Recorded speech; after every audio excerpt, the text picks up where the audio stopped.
Susan Gonzalez here, Cancer Plan for Life guide on your way to better health. Today we're going to be making bread without yeast. Yeast is sometimes very difficult on your gut, and as we know, your gut increases your immunity power. So we really want to be gentle with the gut, and cutting down on your bread products and on your yeast products is a good way to do that. We're going to be making a flatbread that you can use as a pizza crust. You can just eat it plain. You can use it as a dip. So it's delicious, full of flavor and fresh ingredients, and it has no yeast. So why don't you follow me over here to the bowl, and I'll show you how to do this. We're going to be using several different kinds of flours. We're going to be using garbanzo bean flour, and these are chickpeas. So this is just chickpea flour, chickpeas that have been ground into fine flour. It makes a wonderful addition to any recipe that you have that you might want to just cut back on your wheat flour and add some of this. It's a nice soft consistency. We're going to be also using amaranth flour, which is another whole grain, just a little bit different than wheat. There are many different whole grains. You don't have to use wheat all the time in your baking. You know, all-purpose flour is processed. They often bromate it and bleach it and do a lot of things to it that make it unhealthy for us. The healthiest things for us are whole grains. This is one example of whole grain flours, and there are many others. We're also going to be using tapioca flour. Tapioca is a root. It grows under the ground. It adds a nice soft consistency to anything that you're using. It's also a great thickener.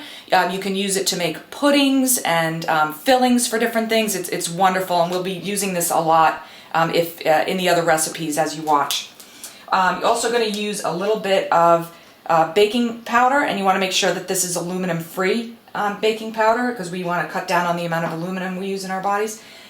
Sea salt, which is the least processed kind of salt. I like to use organic, extra virgin olive oil, and water. And then we're going to season it with I've just cut up some fresh rosemary. Really want to make sure that your herbs are fresh. That gives you the best flavor. If you look at this rosemary, nice and fresh and cut up, and I can feel it, it's nice and it's almost wet and moist in my hand. I can feel the oils coming out. And then you think about dried or any kind of herb, dried rosemary or dried oregano. It really doesn't compare. I can smell this just from here, this distance to my nose. I can smell the rosemary. It's wonderful.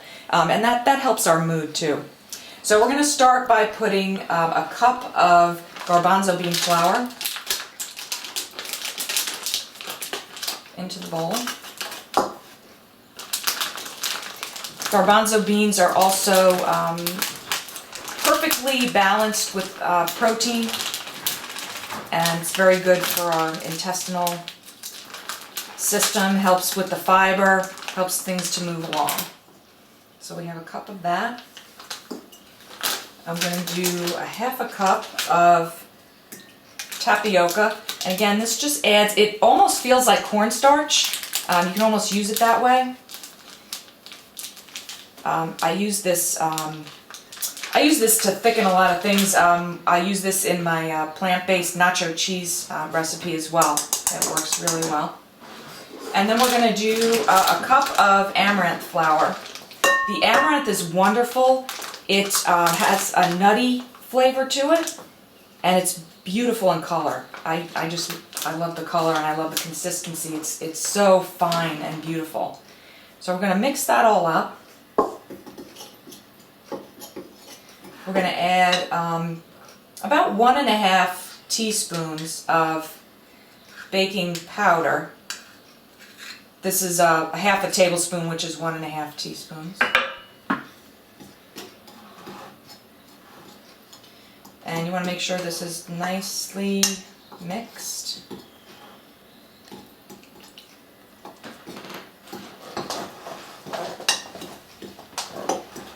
All the flours need to be nicely mixed together. As I said, the wheat flour, wheat isn't necessarily, whole wheat isn't necessarily unhealthy, but when you cook constantly with the processed white flour that we're all so used to using, it can bind you. It can lead to constipation and bloating and other things that are not healthy for us. We absorb our vitamin D through our intestines, so keeping a healthy bowel is really important for your general health. It's not just to feel good. I'm going to add 2 tablespoons of olive oil. I'm going to add that right to the center. And then with the water, we really need to kind of play around with the water and get a good consistency. You want it to be very bread-like, you know, very much like a bread dough.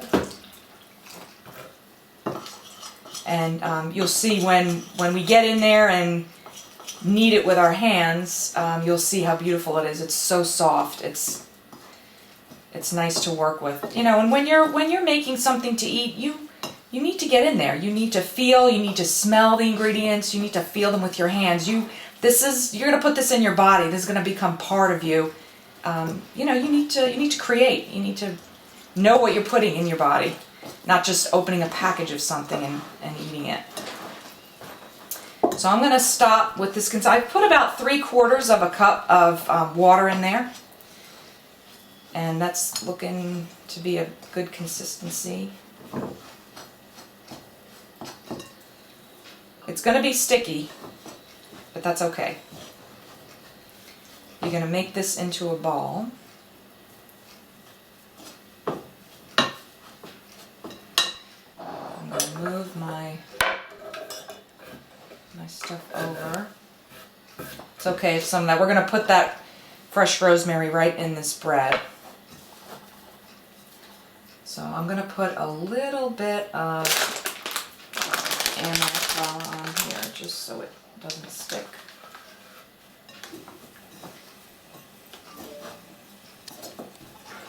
I'm going to take that and we're going to really knead it.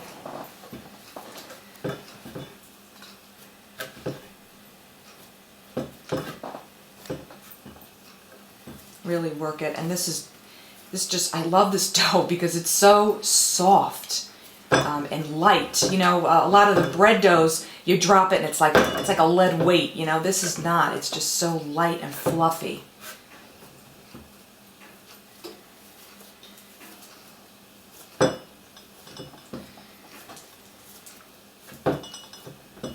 Okay, and then we're going to roll it into a ball, and I'm just going to let it sit, and that kind of allows everything to start combining. The baking soda starts doing its thing. You don't need to put it in any warm place. We're just going to let that sit for about 15 minutes or so.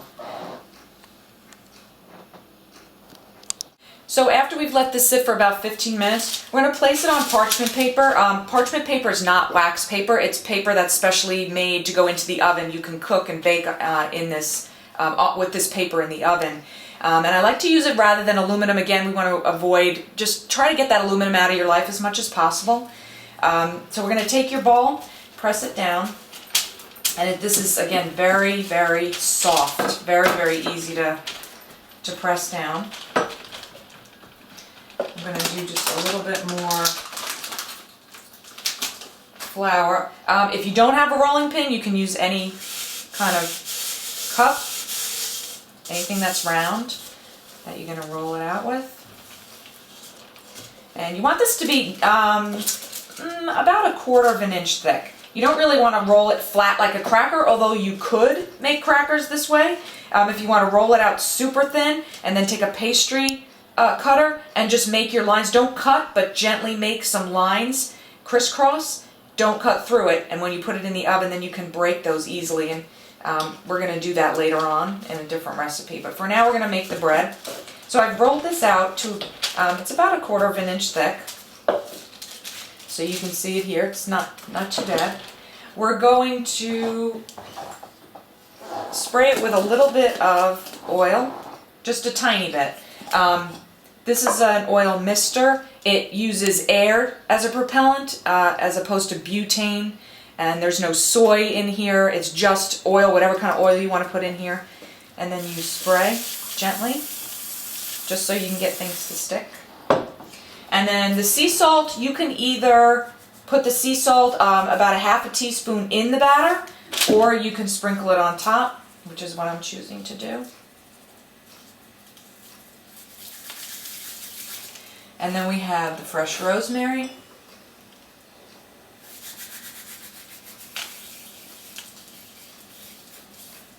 And this is chopped up, and it's fine if the leaves are big. They're, they'll be delicious. You're going to press that in so that when it bakes, it'll kind of stick.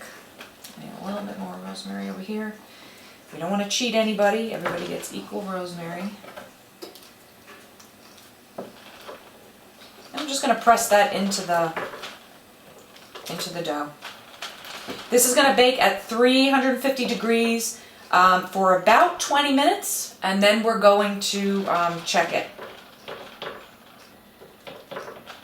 and see what it looks like.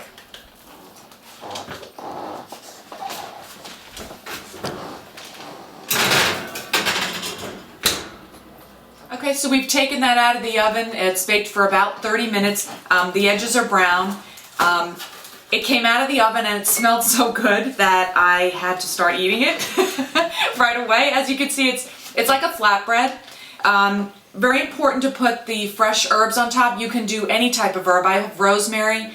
You can do sage, tarragon. You can do thyme. You can do anything. So kind of get a feel of how the fresh herbs taste, and experiment and buy different ones from the store. They're wonderful, and they have lots of vitamins and minerals for you. And this is wonderful. I'm going to dip this in some organic hummus, and it's absolutely delicious. So you can top this with anything. You can top this with roasted vegetables and put it back in the oven for a little while, and that's also good.